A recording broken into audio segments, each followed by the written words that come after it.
Hi hello welcome to post 360. నేను మీ మురళీ రాపల్లి. ఒక రాష్ట్రానికి ముఖ్యమంత్రి అంటే చాలా హుందాగా ఉండాలి, చాలా డిగ్నిఫైడ్గా ఉండాలి.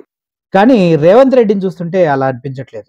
ఆయన చేసే ప్రతి ఒక్క కామెంటు వాస్తవానికి దూరంగా, అల్లు అర్జున్కి వ్యతిరేకంగా, అబద్ధాలకి దగ్గరగా ఉన్నాయి. వీటన్నిటిని నేను ఎందుకు చెప్తూ ఉన్నానంటే, అసెంబ్లీ సాక్షిగా రేవంత్ రెడ్డి అనే ఒక సీఎం ఆల్రెడీ కోర్టులో ఉన్న కేసు పైన మాట్లాడేటువంటి హక్కు లేదు ఆయనకి. ఎందుకంటే అది కోర్టు పరిధిలోకి వెళ్ళిన తర్వాత నువ్వు ముఖ్యమంత్రి అయినా ఒక సామాన్య పౌరుడే. అటువంటప్పుడు అసెంబ్లీలో దగ్గర దగ్గర 2 గంటలు 3 గంటలు అల్లు అర్జున్ కేసు పైన రేవంత్ రెడ్డి మాట్లాడవలసిన అవసరం ఎందుకు వచ్చింది? రేవంత్ రెడ్డి అల్లు అర్జున్ని ఒక దోషిగా క్రియేట్ చేయడానికి ఎందుకంత తాపత్రయపడుతున్నారనేది ప్రతి ఒక్కరికి ఆలోచన రేకెత్తిస్తున్నటువంటి క్వశ్చన్. ఇప్పుడు రేవంత్ రెడ్డి అల్లు అర్జున్ పైన చేస్తున్న అభియోగాలు మీరు విన్నట్లయితే ఒక అభియోగం మీకు వినండి. థియేటర్లో చనిపోయిన 11వ రోజు వరకు వీళ్ళు ఎవరు హీరో కానీ ప్రొడ్యూసర్ కానీ ఎవరు కానీ ఆ కుటుంబాన్ని, చనిపోయిన కుటుంబాన్ని కానీ హాస్పిటల్లో చావు బతుకుల మధ్యలో ఉన్న పిల్లవాడిని పరామర్శించడానికి కూడా పోలేదు అధ్యక్ష. ఇది ఏ రకమైన మానవత్వం అధ్యక్ష? నాకు అర్థం కాలేదు. ఇది రేవంత్ రెడ్డి గారి వర్షన్. ఏమైంది?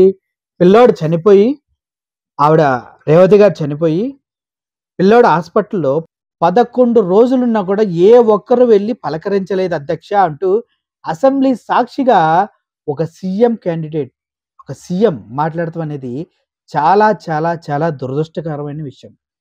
నీకు మినిమం ఇంటిమేషన్ లేదు, మినిమం నాలెడ్జ్ లేదు రేవంత్ రెడ్డి గారు. ఎవరెవరు వెళ్తున్నారు, ఎవరెవరు కలుస్తున్నారు అనేది తెలుసుకోవాల్సిన ఆవశ్యకత ఎంతైనా ఉంది. ఒక ముఖ్యమంత్రి హోదాలో ఉండి నువ్వు నిజాలు తెలుసుకోకుండా అబద్ధాలను ఇష్టం వచ్చినట్టు మాట్లాడుతున్నావు కదా, అది 100% రాంగ్. ఎందుకంటే ఎవరైతే భార్య చనిపోయిందో వాళ్ళ భర్త, ఎవరైతే బాబు హాస్పిటల్లో చికిత్స పొందుతున్నారో వాళ్ళ నాన్నగారు మాట్లాడుతూ ఉన్నారు. ఒక్కసారి చెవులు నిక్కబడుచుకొని విను. అర్థమైందా? నువ్వు అబద్ధాలు చెప్తే ప్రజలంతా నమ్మేస్తారు, అసెంబ్లీలో మాట్లాడితే అంతా నిజమైపోయింది అని నువ్వు అనుకుంటున్నావు కదా, అది ఎప్పటికీ వాస్తవం కాదు. ఒకసారి వాళ్ళ తండ్రి చెప్పిన మాటలు విను. పిల్లాడి తండ్రి చెప్పిన మాటలు. లేదు మేడం, అట్లా ఏం లేదు. సెకండ్ డే నుంచే మాకు సపోర్ట్ ఉంది. సెకండ్ డే నుంచే మాకు సపోర్ట్ ఉంది అంటే ఫస్ట్ డే చనిపోయిన తర్వాత సెకండ్ డే నుంచే అల్లు అర్జున్ ఫ్యామిలీ నుంచి వాళ్ళకి సపోర్ట్ అందుతుందని ఈయన చెప్తూ ఉన్నారు.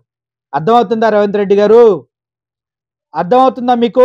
11 రోజులు కాదు, వెరీ నెక్స్ట్ డే నుంచే ఆ బాబు తండ్రికి, భార్య భర్తకి అల్లు అర్జున్ ఫ్యామిలీ నుంచి సహాయం అందుతుంది. నెక్స్ట్ వాళ్ళు ఏజ్ ఉన్న మేనేజర్స్ వచ్చారు. మీకు ఇంతకుముందు కూడా అదే చెప్పాం. సేమ్ మేనేజర్స్ వచ్చారు. ఇంతకుముందు మీడియా వాళ్ళు అడిగినా కూడా అదే చెప్పాను నేను. మేనేజర్స్ వచ్చారు, 1 డే ఇన్సిడెంట్ జరిగినటువంటి నెక్స్ట్ డే నుంచే మాకు సహాయం అందుతుంది అంటూ ఆయన మాట్లాడుతూ ఉన్నాడు. వాళ్ళ మేనేజర్స్ ఎవ్రీడే వచ్చి అప్డేట్ తీసుకుంటున్నారు, అన్నీ కంటిన్యూ ఉంది. వాళ్ళ మేనేజర్స్ ఎవ్రీడే వచ్చి అప్డేట్ తీసుకుంటున్నారంట.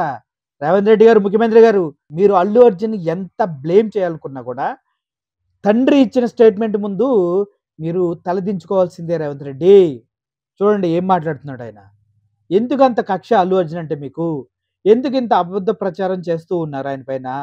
ఎందుకు అసెంబ్లీ సాక్షిగా ఇంత అబద్ధాలు ఆడారు? 11 రోజులైనా కూడా పరామర్శించడానికి ఎవరు వెళ్ళలేదని చెప్పారు.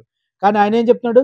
ప్రతిరోజు మేనేజర్స్ వస్తూ ఉన్నారు, ప్రతిరోజు మాట్లాడుతూ ఉన్నారు, నెక్స్ట్ డే నుంచే మాకు సహాయం అందుతుందని చెప్తున్నాడు. రెగ్యులర్గా లాస్ట్ సర్జరీ కొంచెం ఇది అయింది కదా, సర్జరీ కూడా వాళ్ళు వచ్చి మా డాక్టర్స్తో మాట్లాడడం అదంతా కంటిన్యూ జరుగుతూనే ఉంది.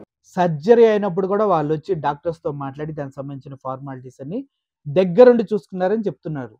మరి నువ్వేందా ఆట మాట్లాడుతూ? నీకెందుకు సీఎం పదవి అబద్ధాలు ఆడేటప్పుడు రేవంత్ రెడ్డి?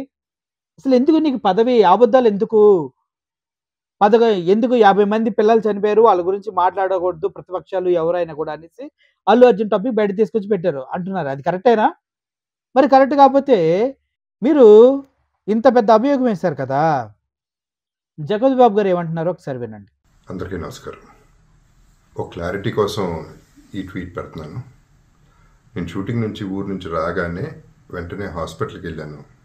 అల్లు అర్జున్ ఈ ఇన్సిడెంట్లో, అన్ఫార్చునేట్ ఇన్సిడెంట్లో, ఈ యాక్సిడెంట్లో ఎఫెక్ట్ అయిన ఫ్యామిలీని చూడటానికి, ఫాదర్ని, ఆ బాబు సిస్టర్ని పలకరించాలని అనిపించింది, చూడాలనిపించింది. హ్యుమానిటేరియన్ గ్రౌండ్స్ మీద వెళ్ళాను. పాజిటివ్గా ఉంది.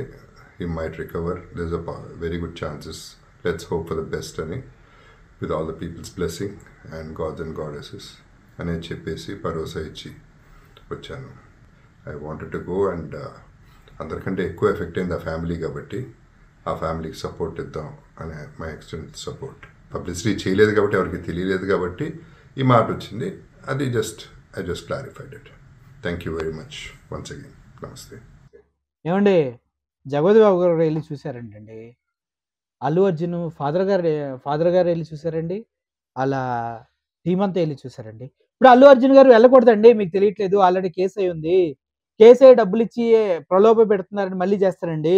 ఈ రోజు మళ్ళీ అల్లు అర్జున్ గారిని ప్రత్యేకంగా పోలీసు వాళ్ళు పిలిచారని చిక్కడపల్లి పోలీసు వారు.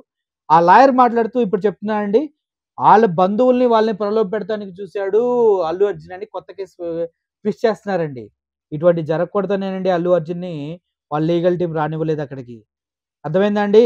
మీరు తెలివి తక్కువ వాళ్ళేం కాదండి. అలా రెచ్చగొడితే అల్లు అర్జున్ వెళ్ళి కలవగానే మళ్ళీ ఇంకో కేసు పెట్టొచ్చని మీరు ఆలోచిస్తూ ఉండొచ్చండి రేవంత్ రెడ్డి గారు. అది జరగదండి. ఎందుకంటే మీకన్నా ఎక్కువ బలవంతులండి వాళ్ళు. మీకన్నా ఎక్కువ తెలివి కల్లా వాళ్ళు. మీరు ఏదో బుడింగన సీఎం అయ్యారు అంతే. అల్లు అర్జున్ కావాలంటే సీఎం కాగలరండి. మీరు కావాలంటే ఆర్టిస్ట్ అవ్వగలరా? మీ వల్ల కూడా కాదు ఎన్ని జన్మలెత్తినా. రేవంత్ రెడ్డి గారు, ఇటువంటి అబద్ధ ప్రచారాలన్నీ ఆపేయండి.